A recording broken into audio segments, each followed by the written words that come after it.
ദേവാമൃതം. ദേവാമൃതത്തിൽ ഇനി ജ്യോതിഷ പങ്ക്തി. ദേവാമൃതം. ഇന്ന് 1192 ആണ്ട് ധനുമാസം 14-ാം തീയതി, അതായത് 2016 ഡിസംബർ മാസം 29-ാം തീയതി. ഇന്ന് വ്യാഴാഴ്ചയാണ്. നക്ഷത്രം 11 നാഴിക മൂലവും ബാക്കി പൂരാടവുമാണ്. പതിവ് പോലെ ജ്യോതിഷ പങ്ക്തിയിൽ നമ്മളോടൊപ്പം ഉള്ളത് സർ ഡോക്ടർ കുടമാളൂർ ശർമാജിയാണ്. നമുക്ക് ജ്യോതിഷപരമായ മാർഗ്ഗനിർദ്ദേശങ്ങൾ നൽകുവാൻ വേണ്ടി, ജ്യോതിഷ ശാസ്ത്രത്തെക്കുറിച്ച് ഒട്ടനവധി അറിവുകൾ നമുക്ക് പകർന്നു തരുവാൻ വേണ്ടി നമ്മുടെ പ്രിയങ്കരനായ ഗുരുനാഥൻ ഡോക്ടർ കുടമാളൂർ ശർമാജിയെ വളരെ സ്നേഹാദരങ്ങളോടെ നമുക്ക് ഇന്നത്തെ അധ്യായത്തിലേക്ക് സ്വാഗതം ചെയ്യാം. നമസ്കാരം ശർമാജി. നമസ്കാരം. ഇന്നത്തെ കത്തിലേക്ക്. ബഹുമാനപ്പെട്ട കുടമാളൂർ ശർമാജി സർ, എൻ്റെ പേര് ഹേമലത, സ്ഥലം കോഴിക്കോട്. കൗമുദി ടിവിയുടെ സ്ഥിരം പ്രേക്ഷകയാണ് ഞാൻ. എല്ലാ ദിവസവും ദേവാമൃതം പരിപാടി കാണാറുണ്ട്. മുമ്പ് ദേവാമൃതത്തിലെ ജ്യോതിഷം പരിപാടിയിലേക്ക് ഒരു കത്തയച്ചിരുന്നു, പക്ഷെ വായിച്ചില്ല. ഇതിലെങ്കിലും മറുപടി വായിക്കുമെന്ന് വിചാരിക്കുന്നു.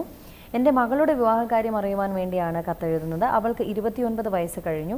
സോഫ്റ്റ്വെയർ എഞ്ചിനീയറാണ്. ഇപ്പോൾ US-ലാണ്. ഇതുവരെ വിവാഹമൊന്നും ശരിയായിട്ടില്ല. കുറേ ആലോചനകളെല്ലാം വരുന്നുണ്ട്. 23 വയസ്സ് മുതൽ വിവാഹാലോചനകൾ വരുന്നുണ്ട്. ഒന്നും ശരിയാകുന്നില്ല. ജാതകത്തിൽ ദോഷമുണ്ട് എന്ന് പറയുന്നു. ജ്യോത്സ്യന്മാർ പറയുന്ന വഴിപാടുകളെല്ലാം ചെയ്യുന്നുണ്ട്. എല്ലാ പക്കനാളിലും ഗണപതി ഹോമവും, ശിവന് ജലധാര, കൂവളമാല എന്നിവയും, ശാസ്താവിന് ശനിയാഴ്ച നീരാഞ്ജനവും കത്തിക്കാറുണ്ട്. 5 വർഷത്തോളമായി ഇത് മുടങ്ങാതെ ചെയ്യുന്നു. എന്നിട്ടും ഒന്നും ശരിയാകുന്നില്ല. ഞങ്ങൾക്ക് അവൾ മാത്രമേ ഉള്ളൂ. അവളുടെ വിവാഹം കഴിയാത്തതിൽ ഞങ്ങൾക്ക് വിഷമമുണ്ട്. വിവാഹം എന്ന് നടക്കും? എന്തെങ്കിലും വഴിപാടുകൾ ഇനി ചെയ്യണമോ? മോൾ സ്ഥലത്തില്ലാത്തത് കൊണ്ട് ഞങ്ങൾ പോയി വഴിപാടുകൾ ചെയ്യാറ്. അവളുടെ വിവാഹം എന്ന് നടക്കും? നല്ല പയ്യനെ കിട്ടുമോ? സർ, ഇതിനെല്ലാം മറുപടി നൽകിയാൽ നന്നായിരുന്നു. അവളുടെ ജനന തീയതി, നക്ഷത്രവും ഗ്രഹനിലയും ഇതിൻ്റെ കൂടെ വെക്കുന്നുണ്ട് എന്ന് വിനയപൂർവ്വം ഹേമലത. മകളുടെ ജാതകത്തിൽ പ്രാണപിതൃകാരകൻ സൂര്യൻ ലഗ്നത്തിലും 12-ാം ഭാവത്തിൽ സർപ്പവും 2-ാം ഭാവത്തിൽ ചൊവ്വയും ഗുളികനും, അഷ്ടമഭാവത്തിൽ ശനിയും ശക്തമായ വിവാഹ തടസ്സത്തെയും ഒത്തിണങ്ങി വിവാഹം കിട്ടാനുള്ള യോഗക്കുറവിനെയും, ഒരു ബന്ധം വന്നു ചേരുവാൻ ഉള്ള ബുദ്ധിമുട്ടുകളെയും, വന്നു കഴിഞ്ഞാൽ എന്തെങ്കിലും ന്യൂനതകൾ ഉണ്ടാവുകയും പിന്നീടത് വേണ്ടെന്ന് വെക്കുകയും ഒക്കെ ചെയ്യാവുന്ന തരത്തിലാണ് ഗ്രഹനിലയുടെ നിൽപ്പ്. ചുരുക്കത്തിൽ പാപഗ്രഹങ്ങൾ നിൽക്കുന്നിടത്തോളം കാലം അതിന് തടസ്സവും കാലതാമസവും വരണമല്ലോ. ആ തടസ്സമാണ് ഇതിനകത്ത് കാണുന്നത്. എന്നാൽ വിവാഹം നടക്കുകയും ചെയ്യും. വിവാഹത്തിന് വേണ്ട ഇപ്പം പോംവഴികൾ നിങ്ങൾ പ്രതിവിധികളൊക്കെ ചെയ്തെങ്കിലും ഇതിന് അതീതമായ ശക്തിയുള്ള തടസ്സങ്ങളാണ് ഗ്രഹനിലപ്രകാരം കാണുന്നത്. ലഗ്നത്തിൽ നിൽക്കുന്ന സൂര്യന്, 7-ൽ നിൽക്കുന്ന ശനിക്കും പഞ്ചബ്രഹ്മം എന്ന് പറയുന്ന കർമാനുഷ്ഠാനങ്ങളും, സർപ്പത്തിന് അഷ്ടനാഗപൂജയും, അതുപോലെ തന്നെ ദീർഘസുമംഗലി എന്ന് പറയുന്ന കർമാനുഷ്ഠാനങ്ങളും ചെയ്ത് ശിവപാർവതി പ്രാണപ്രതിഷ്ഠ ചെയ്ത വെള്ളിനൂൽ പടിഞ്ഞാട്ട് ദർശനമുള്ള ശിവങ്കൽ സമർപ്പിക്കുകയോ, അല്ലെ ശിവപാർവതി വെള്ളിയിലോ സ്വർണ്ണപ്രതിമയിലേക്കോ പ്രസ്തുത പിതൃവഴിയുള്ള പിതൃക്കളെയും മാതൃവഴിയുള്ള ദേവതാമൂർത്തികളെയും, അല്ലെങ്കിൽ മാതൃവഴി ഏതെങ്കിലും കുടുംബത്തിൽ വെച്ചാരാധനാമൂർത്തികളൊക്കെ ഉള്ളതിനെയും അതിനെ യഥാവിധി സന്തോഷിപ്പിച്ച് ആവാഹിച്ചു മാറ്റുകയും ഒക്കെ ചെയ്തു കഴിയുമ്പോൾ പിതൃവഴിയും മാതൃവഴിയുമുള്ള പിതൃക്കളുടെയും കുര്യാലമൂർത്തികളുടെയും രക്ഷസുകളുടെയും ഒക്കെ ആ താപം തീർന്ന് അനുഗ്രഹം ഉണ്ടാകുകയും 2018 ഏപ്രിൽ മാസം അല്ലെങ്കിൽ 2017 10-ാമതീയം മുതൽ 2018 10-ാമതീയത്തിന് അകമായി ഏറെക്കുറെ 90% ഇണങ്ങിയ ബന്ധം വരികയും നടക്കുകയും ചെയ്യും.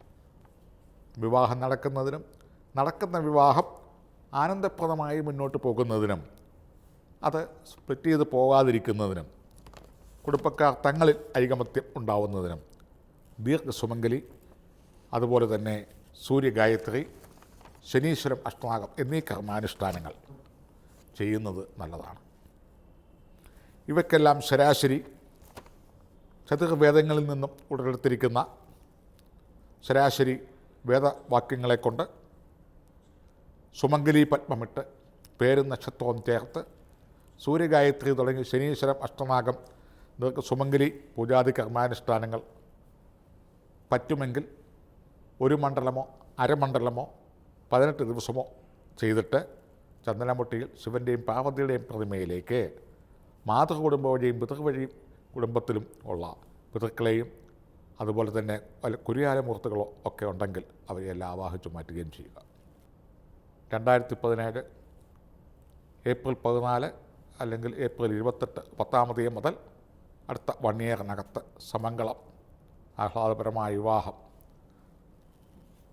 4 കൂട്ടം പ്രഥമനോടുകൂടി ഏകമകളുടെ മംഗല്യം അതിഗംഭീരമായി നടത്താൻ സാധിക്കുന്നതാണ്. ഇപ്പോൾ ചെയ്തിരിക്കുന്നതൊക്കെ പ്രതിവിധികളൊക്കെ തന്നെ, അല്ലാന്ന് പറയുന്നില്ല. ഇതിനുപയോഗിക്കുന്ന മന്ത്രങ്ങൾ പ്രേക്ഷകരുടെ ആവശ്യാനുസരണവും ഈ രക്ഷകർത്താക്കളുടെ ആവശ്യപ്രകാരവും ഞാനൊന്നുകൂടി ചൊല്ലാവുന്നതാണ്. അത് അതിവിശേഷങ്ങളാണ്. അത് വളരെ അപൂർവത്തിൽ അപൂർവമായിട്ടുള്ള പ്രതിവിധികളാണ്. ഓം ആപോഹിഷ്ടാമയോ ഭുവസ്ഥാന ഊർജേ സ്ഥാന ഊർജേ ദദാധനമഹേരനായ ചക്ഷസേ യോ ശിവതമോരസ തസ്യ ഭാജയദേഹന ഉഷതീരിവ മാതര തസ്മാ അരംഗമാമവോ യസ്യ ക്ഷയായ ജിന്വത ആപോ ജനയഥാചന ശം നോ ദേവീയഭിഷ്ടയ ആപോ ഭവന്തു പീതയേ ശംയോരഭിശ്രവന്തുന ഈശാനവാര്യാണാം ക്ഷയന്തി ക്ഷണീനാം അപോ ആചാമി ഭേഷജം അപ്സും മേ സോമോ അബ്ഭവീതന്ത്രവിശ്വാനി ഭേഷജം അഗ്നിഞ്ച വിശ്വശംഭുവം ആപ പ്രണീത ഭേഷജം വരൂഥം തന്വേ മമ യോക്ത സൂര്യം തൃശേ ഇതം ആപ പ്രവഹത യൽക്കിഞ്ച ദുരിതമൈ യദ്വാഹമഭിദ്രോഹയദ്വാ ശേപ ഉദാനൃതം ആപോ അദ്യന്വചാരിഷം രസേന സമഗസ്മഹി പയസ്വാ നഗ്ന ആഗഹി തമ്മാ സംസൃതവത്സസാം കയാനശ്ചിത്രാഭൂവദൂതി സദാവൃത സഖാകയാ സജിഷ്ടയാ വൃത സ്കത്വാ സത്യോമദാനാം മംഹിഷ്ടോ മത് സദന്തസ ദൃഢാചിതരിജേവസു അഭീഷണസഖീനാം അവിതാചരിതൃണാം ശതം ഭവാസ്യൂതിഭി ഏതോ നിന്ദ്രസ്തവാമ ശുദ്ധം ശുദ്ധേന സാംന ശുദ്ധൈരുഗ്ധൈർവാ വിധ്വാംസം ശുദ്ധ ആശീർവാൻ മമന്തു ഇന്ദ്രശുദ്ധേന ആഗഹി ശുദ്ധശുദ്ധാഭിരൂതിഭി ശുദ്ധോരൈർനിധാരയാ ശുദ്ധോ മമത്വ സൗമ്യ ഇന്ദ്രശുദ്ധോ ഹിനോരയം ശുദ്ധോ രത്നാദിദാശുഷേ ശുദ്ധോ വൃത്താണി ജിഗ്നതേ ശുദ്ധോ വാചം ശിശാസസി സ്വാദിഷ്ടയാ പതിഷ്ടയാ പവസ്വസോമധാരയാ ഇന്ദ്രായ പാദവേ സുത. ഇങ്ങനെ ഒരു 1-2 മണിക്കൂറെങ്കിലും നീണ്ടു നിൽക്കുന്ന ഇർക്കുകളെ കൊണ്ട്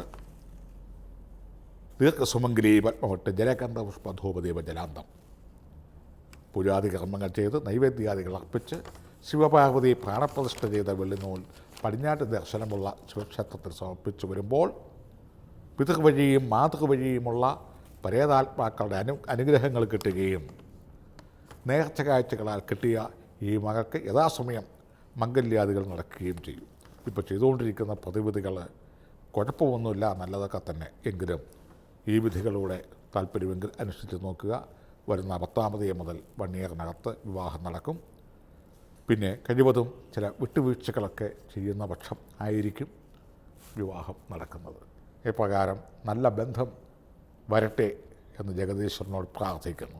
ജ്യോതിഷ പങ്ക്തിയുടെ ഇന്നത്തെ അധ്യായം ഇവിടെ പൂർണ്ണമാവുകയാണ്. ജ്യോതിഷപരമായ മാർഗ്ഗനിർദ്ദേശങ്ങൾ ഡോക്ടർ കുടമാളൂർ ശർമാജിയിൽ നിന്ന് അറിയുവാൻ ആഗ്രഹിക്കുന്നവർ താഴെ കാണുന്ന നമ്പറിൽ അദ്ദേഹത്തെ കോൺടാക്ട് ചെയ്യാവുന്നതാണ്. പ്രശ്നപരിഹാരങ്ങൾ സ്വായത്തമാക്കാവുന്നതാണ്. ദേവാമൃതം